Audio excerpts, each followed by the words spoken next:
Hey families, welcome back to my channel. So இன்றைக்கி night என்ன ஸ்பெஷல்னு பார்க்கலாம். ஸோ இன்றைக்கி நான் சமைக்கல, அம்மா தான் சமைக்கிறாங்க. ஸோ கிச்சனுக்குள்ளே போயிட்டு என்ன சமைக்கிறாங்க சொல்லிட்டு வாங்க வீடியோக்குள்ளே போகலாம். வெங்காயம் பச்சை மிளகுலாம் போட்டு நல்லா வதக்கிட்டு இருக்காங்க. அதுக்கப்புறமா தக்காளி போட்டாங்க. ஸோ நான் போயிட்டு வரதுக்குள்ளே மிளகாத்தூள்லாம் போட்டு புளி கரைச்சிட்டு இருந்தாங்க. அம்மா இன்றைக்கி என்னம்மா சமையல்? மீன் குழம்புமா. நான் பாதி தான் எடுத்தேன். அதுக்குள்ளே வரத்துக்குள்ளே மிளகாய்த்தூளோ புளியோ கரைச்சி ஊற்றிட்டாங்க. என்ன மீனுன்னு சொல்லிட்டு நான் உங்களுக்கு காட்டுறேன்.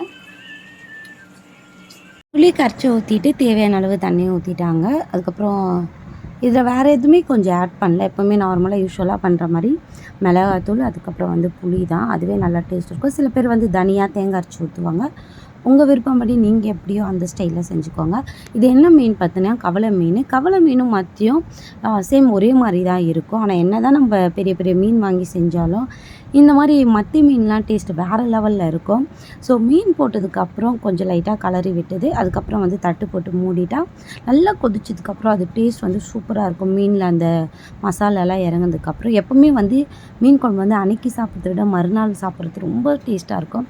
ஸோ ரெடி ஆனதுக்கப்புறம் பாருங்கள், சூப்பராக இருந்தது. எங்கள் மம்மி எப்போவுமே மீன் குழம்பு ரசம் சூப்பராக வைப்பாங்க.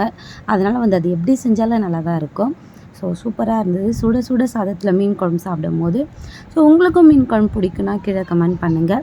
அதே மாதிரி இந்த வீடியோ பிடிச்சிருந்தா லைக் பண்ணி ஷேர் பண்ணி சேனலை சப்ஸ்கிரைப் பண்ணிக்கோங்க. நாளைக்கு என்ன வீடியோன்னு சொல்லிட்டு நாளைக்கு பார்க்கலாம். பாய்.